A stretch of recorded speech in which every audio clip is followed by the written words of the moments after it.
Well, we're here in Leavittsburg, Ohio, and we're on the fastest snowmobile route between New York and Chicago. There it is.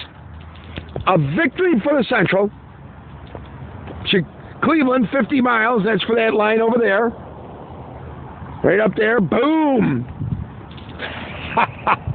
What a victory. I'm going to sit here and wait for that NY100, that Erie train. How about CX699? Those are our trains now. We won, you motherfuckers. We won. I'm Alfred Perlman. I'm a railroad man, and I'd like to tell you something about our railroad and what we're doing on it. People tend to take the railroad pretty much for granted. We in the railroad business probably haven't told the story of the changing conditions in our... I'm Phil Bell. I'm a railroad man too, and trains are in my blood. Today, railroads are telling the story of everything they do for America, right here on the All Aboard podcast.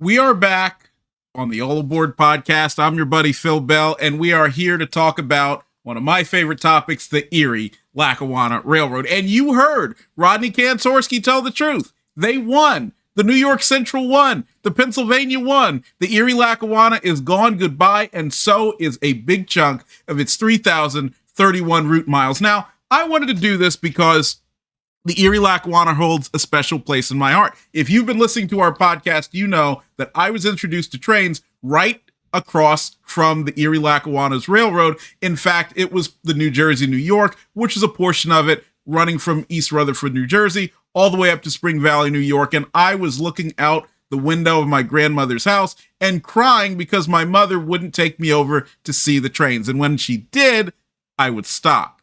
I know, rail enthusiasts born this way, right? But I also tried when I was a little bit younger to buy the Erie Lackawanna Railroad, first from Conrail and later from Norfolk Southern. So, of course, they had big chunks of it that they kept after selling portions off to New Jersey Department of Transportation, ultimately New Jersey Transit. And so I attempted to purchase that, the majority of what remained of the New York division, as well as the Mahoning division. So I would have a long short line from the North Jersey area going out to Buffalo and Youngstown, Ohio. Now, I thought this was a great idea because my family was involved in politics, and so we had a lot of the business and social connections that you would need to build a company like that. Unfortunately, the one thing I was lacking, the money, couldn't have been solved, at least not at that time.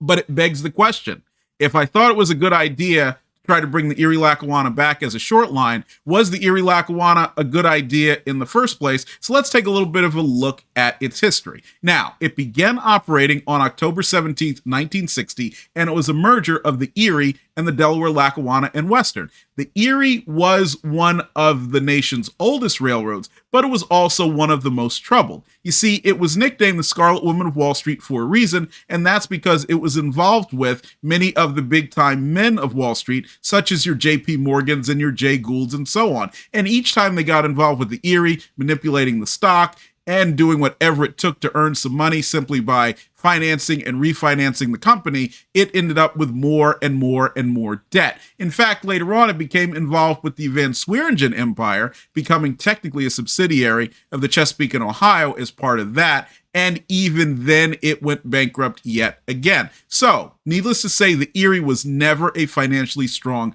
railroad, and that gave rise to its other nickname, the Weary Erie. The Delaware Lackawanna and Western, on the other hand, had a much better reputation.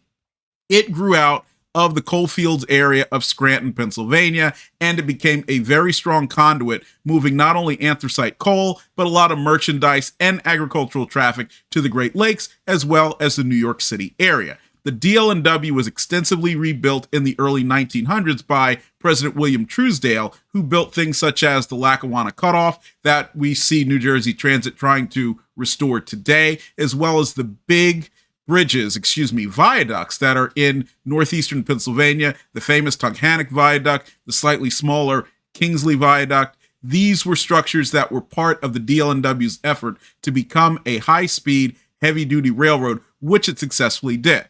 Now, In 1955, I believe the year was, Hurricane Diane hit the DL&W, and not only did that recovery take so much away from it financially, all the money that it had to be spent to restore tracks and so forth that were extensively damaged, but also that required them to sell a significant block of stock in the nickel plate road. And the nickel plate really would play an important role in the creation of the Erie Lackawanna. And that's because the nickel plate was the long-time connection with the DL&W at Buffalo. Now, as you might remember, it was built between Buffalo and Chicago, as well as St. Louis, technically as a nuisance railroad to try to get money out of William Henry Vanderbilt, but later on became a very strong carrier in its own right, thanks to its location and its extensive network throughout Ohio, Indiana, and reaching into deeper the Midwest at Peoria as well as St. Louis. And oh, by the way, it had a line that went into Indianapolis as well.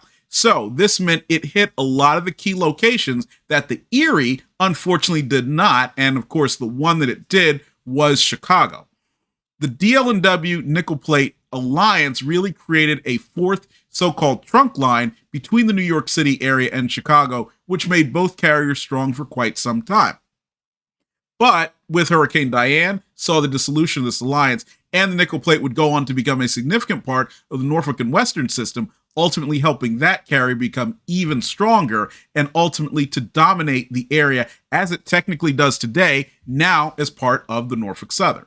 So, when we get into the mid-1950s, you see these railroads that are now down at the heels. They're struggling. The boom of World War II is long behind them. Passenger business is being decimated. The freight business is also walking out the door as quickly as President Eisenhower can build interstate highways. And so these carriers decide maybe we should get together and merge.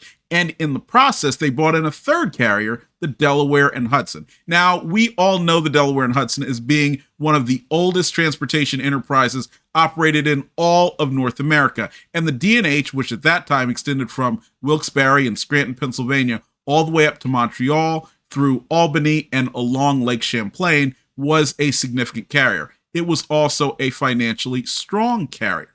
It was carrying a lot of traffic from the Pennsylvania as well as the Erie into New England and up to Montreal. Those are places those railroads simply did not go, and it was competing to a certain extent with the New York Central. The Delaware and Hudson was also providing an interesting service because in Montreal, connecting with the Canadian National and the Canadian Pacific, that provided a conduit for those carriers to get traffic out of the United States that would have otherwise gone west on carriers such as the Erie. And this would be a source of irritation for a lot of the eastern so-called trunk line routes for many, many years. So when the merger analysis was done, it was found that an Erie, Delaware and Hudson, and Delaware, Lackawanna, and Western Railroad was something that could have worked. There was only one problem. Because the D&H, which was the smallest of the three carriers, was also the most financially strong, its shareholders and its executives would have dominated the combined company. And there was absolutely no way that the folks at the Erie or the DL&W were going to allow the small Delaware and Hudson to push them around and tell them what to do. So the Delaware and Hudson was given its walking papers, and walk it did, and it continued to stay strong for quite a few more years. The Erie and the DL&W, of course, on October 17th, 1960, got together, and the Erie Lackawanna was formed. And sadly, it was pretty much downhill from there. The railroad lost just about $100 million plus over the 16 years that it operated trains. In fact, there were only 2 years when they made a profit, and that profit totaled just about $11 million total. And so that shows you that from a financial standpoint, they did nothing but murder money, and that is never, ever a good thing.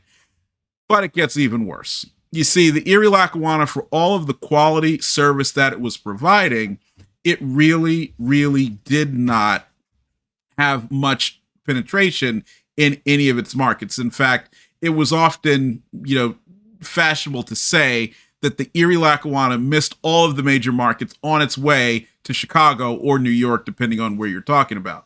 the two things that it had that benefited it, first of all, extensive steel and manufacturing traffic in the Mahoning Valley of Ohio and Pennsylvania, which is where a lot of the steel making was taking place, as well as rubber and automotive manufacturing. And also, because it missed all of those big cities like Toledo and Cleveland, now it served Cleveland on a branch line, but not the main line. That also meant, though, that it had a lot of really high and wide clearances, which, as you got to the 1980s, had it still been around and not made into a snowmobile trail by Conrail, would have served it very well, because then it would have been much easier for it to carry a lot of the double stack traffic that's currently moving, and that Conrail was only able to do after spending millions and millions of dollars to lower tracks or remove bridges that were obstructing the higher clearances that were necessary on the former Pennsylvania and New York Central lines that will ultimately end up carrying a lot of this high-value traffic that we see today. So when I look back, I really think the Erie Lackawanna, as sad as it is for me to say, should never have existed in the first place. The DL&W would have been much better served by merging with the nickel plate and creating that strong alliance, which would have served it much better through the difficulty of the 1960s and into the 1970s. And we know the way things have gone, it probably would have ended up merging together with an even larger carrier after that, although what would have happened later, the N&W and so on, would have looked dramatically different without the nickel plate being part of it. The Erie also could have become a strong carrier by merging with, interestingly enough, some of the weaker Midwestern lines, such as the Chicago Great Western, Sioux Line, or Chicago and Northwestern. All three of those would have given it access to more agricultural traffic, iron ore, and also manufacturing that could have solved the problem of having such a long line west of Youngstown, Ohio, that didn't really have much traffic on it. Also, the Erie had a lot of connections going across Indiana and Ohio, which meant that in the future, as intermodal grew, they could have been a core part of a variety of lanes that simply don't exist now because its tracks are now gone. So what I hope you'll do is that you will leave some comments in the description and talk to us about what you think should have happened. Was the Erie Lackawanna a good idea? Was I pretty much just all wrong about this? Or were there other mergers that should have taken place? And then think about what happened in the Conrail era and after. As Rodney Kantorski told us, they simply made it into a snowmobile trail.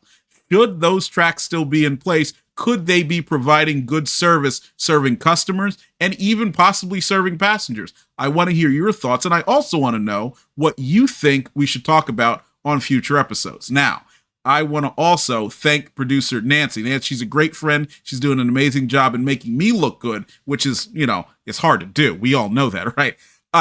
Also, we will see you down the line. Thank you so much for being part of the All Aboard podcast, and thanks for choosing All Things Trains.